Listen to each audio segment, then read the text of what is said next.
Man, well, Mister, finally got you in front of the camera. Man, I'm here, man. You already know. Stay working, bro.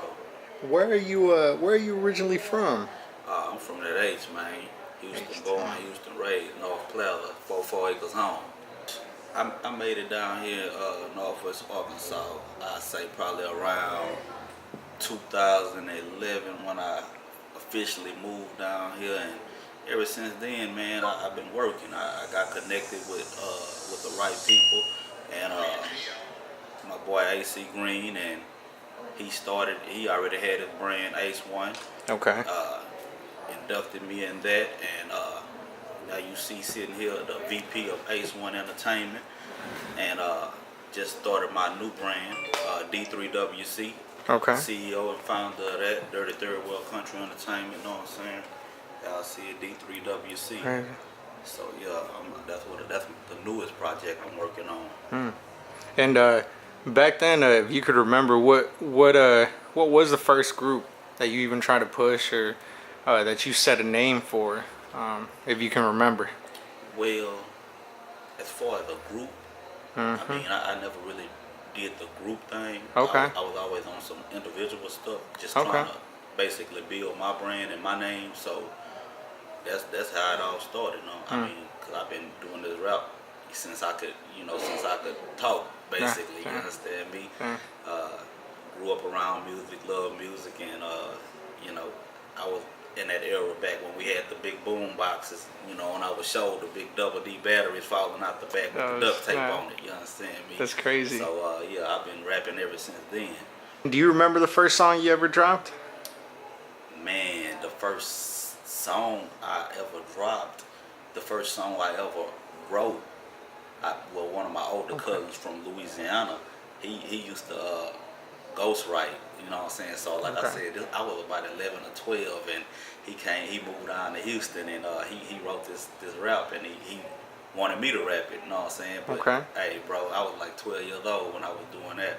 Okay, dang, that's crazy. That's crazy. And then my sister used to like the rap too, so me and her, we tried to start this little group, be her and one of her friends, and call it Threes. Dang. And yeah, man, we were back, but it was back when Crisscross was jumping, so we was back on that era.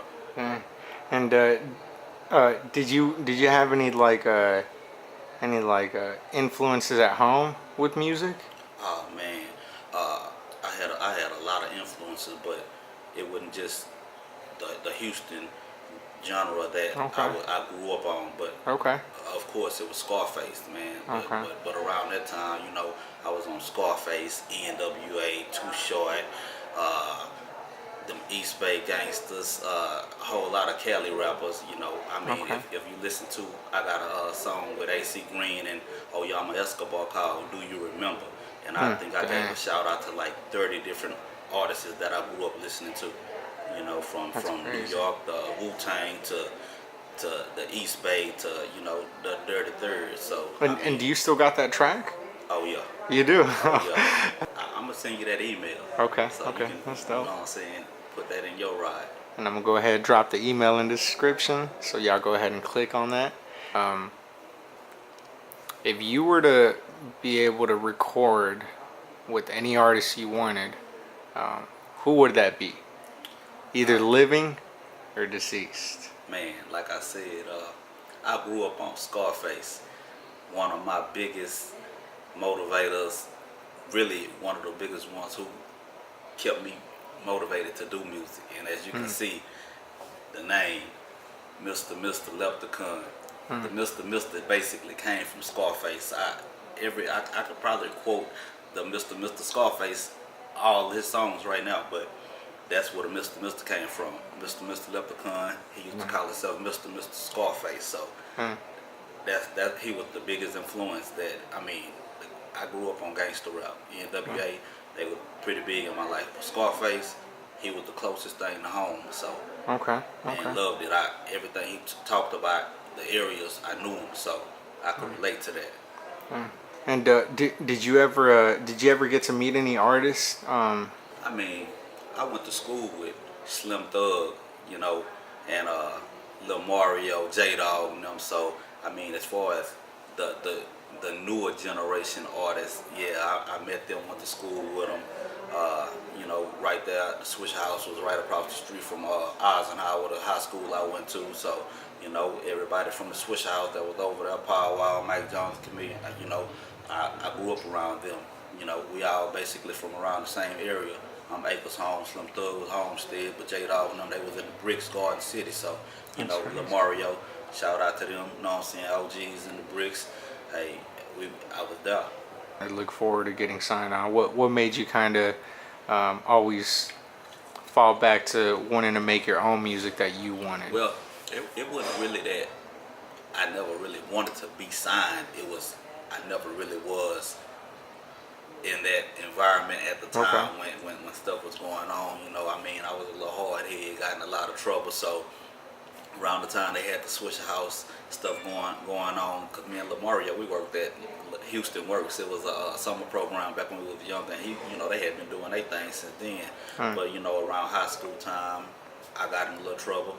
Ended up going to prison, and you know, that's around the time that they started getting stuff kicked out. So by the time I got out, they, you know, already had stuff moving, and you know, I ain't really just go over there and vibe with them and try to get in that circle. I was too busy still trying to be a hard head, and you know, next thing you know, when that wave came to Houston and they took off, they was in that wave, and I was, you know, still trying to stay out of trouble. So I really didn't kind of settle down and focus solely on my music basically until around it had to be around 2002. I started, because I used to freestyle a lot.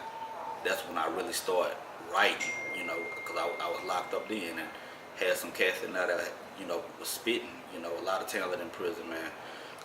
But had some cats in there that was spitting, and I sit down and, you know, I started writing and kind of veered away from the freestyling, because my thoughts came clearer and I could spit and say stuff that people wouldn't think about saying. So that would make me just focus on more writing than the freestyle. And man, you know, you ask people today, you know what I'm saying, they be like, man, Mr. What was you thinking when you wrote that? Because I like to think of things that others don't think about saying. Put it in a way where, you know, you'll be like, man, that boy, that got away with words. So, you know. That's crazy. And what would you have as an advice to anybody your age when you were wanting to pursue music and you kind of had a life somewhere else, you know, and a focus somewhere else? I mean, what type of advice would you give those? I'm a little older in the game now, so as far as the writing and, you know, trying to pursue music, I know I ain't gonna be trying to rap forever. So, you know, I'm trying to give it another shot, because I write because I love it, you know what I'm saying? And I'm gonna continue to write, because whether I'm rapping it or whether I'm ghostwriting it for somebody, it's all in the same business. But you know, I'm really looking forward to moving on to the business side, you know. And me, my boy AC Green, Shout About, what up CCG, Crown City Generals, we've been looking more of working on not being promoters, but, you know, promoting and hosting shows and doing that side of the business. Of course, we got Ace One printing CD duplications. We do business cards and you know, studio time. You know, come over to Ace One Studios, and hey man, we got quality studio equipment, and you know, so we ain't just rappers, we businessmen also. So Willing to really willing to, you know, give the community a service, you know. right, exactly. Kind of service the community. Exactly. Do you have in mind something you would want to do in a way to show you giving back to the community? If you were in that position, what would you want to do to give back to the community in a certain way, in the musical sense at least? You know, whether like that studio time or anything. But did you ever have an idea set out? Well, yeah, in the musical sense, as far as giving back, yeah, I would love to get newer art. I mean, because, you know, music evolves constantly. So I mean, styles change. So I would like to give hot new artists, you know, that's trying to be seen, an opportunity to come and record, whether it's, you know, at the new D3WC studio that I'm starting up, or whether they come to Ace One. You know, I would like to give them that opportunity to come and be heard, so we got a better opportunity to get them heard, and more platforms to get them seen and noticed than we had when I was coming up, you know. And so I feel like it's a lot of talent out there. So if we can get this talent some exposure, then they'll have a greater chance of making it in this, doing what they love to do, than I did, you know. So we looking for young hot artists. Shout out to my boy Aaron Cheeseman. He one of the artists that I've been working with, and he got some great things coming. And we want more talent, more you know, youngsters that's looking to do some positive things in their life and not go astray and get sidetracked on this street life. Because I mean, anybody can do dumb stuff in the street and go to jail, you know. And I'm trying to make sure that they stay away from that and focus on their real life goals, and not go astray like I did and get set back so many times, you know. So I mean, I bumped my head a few times, bro, before I got it together. So I just want to give a shout out to all the ones that got their head on straight and staying focused on their dreams. Well, I just want to give Northwest Arkansas as a whole a shout out, you know, because I love my city, no doubt. Each time, like I say, I love my city, no doubt. But it was here in Northwest Arkansas that just really gave me the opportunity to express myself and be heard, you know. Statewide, and you know, with the platforms that we got nowadays, you know, I'm being heard in a lot of different places. But it was here in Northwest Arkansas that I got my first radio play. You know, my first opportunity to go and sit in a radio station and do interviews, and you know, just get airtime, or you know, it was here. So I gotta say, Noah Sosa, Darren Sewell, Wolford Dixon, like TZ on the track, man. I commend you, brothers, man, for giving local talent that opportunity to express themselves and be heard, man. Street heat, like, hey, man, we done been on it all, but before that platform was even available for the locals around here, man, like I said, around 2013, 14, me and when I hooked up with AC Green, man, we was rocking the whatchamacallit in Roze, the Metroplex is where I started performing at. Went from the Metroplex to the Dixon Street Theater. You know what I'm saying? It's closed now. They turned it into a church, then they turned it to something else. But we rocked the Dixon Street Theater, man. Before Club Rogue became Club Phoenix, man, we rocked that. Maxine's Tap Room, Stolen Glass, man, you name it, anywhere in Fayetteville, man, we done did our thing.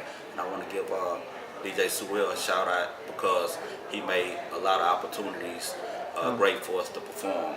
Club Lush and the Summer Jam, Scarpino, and George's Majestic, man. Like I said, you name it, if it's in Fayetteville, guarantee you we done been there and did our thing. And let me get one more thing from you. Let me get a positive feedback on this, but so now from what a lot of people think, or so from aside from what a lot of people think, would you say Arkansas or Northwest Arkansas has a very welcoming scene? Like the scene is very welcoming to new talent, to new sounds. Would you agree on that? Oh yeah, they very accepting. Like I said, man, the Freestyle Fridays, man, with DJ Sewell. Man, we got all different talent, different shape, forms, and fashion, and everybody is accepted, man. And you know, like I said, these guys, they created this platform. Northwest Arkansas didn't have a rap radio station when I moved down here with all alternative music, man. So 105.3 Kiss, man, y'all doing y'all thing. Y'all keep doing y'all thing, because y'all made it possible for me and artists just like me to be heard, man. And I just want to thank Marty also. He really was the one who gave us our first opportunity in hosting shows. You know, Ace One CCG, putting together projects and moving on to that next platform. So shout out Marty, man, for giving us that opportunity to do our thing and do business. And I want to give a shout out to Live Maze, Live Sosa. He a good videographer. Jaquil, boy Beast. Y'all already know that. If you know him, you know that. So, man, I just want to give those fellas a huge shout out too, because I mean they the ones also who making it possible for us to do what we doing and be seen the way we being seen. And you know, for that I just salute Northwest Arkansas, man. Love y'all.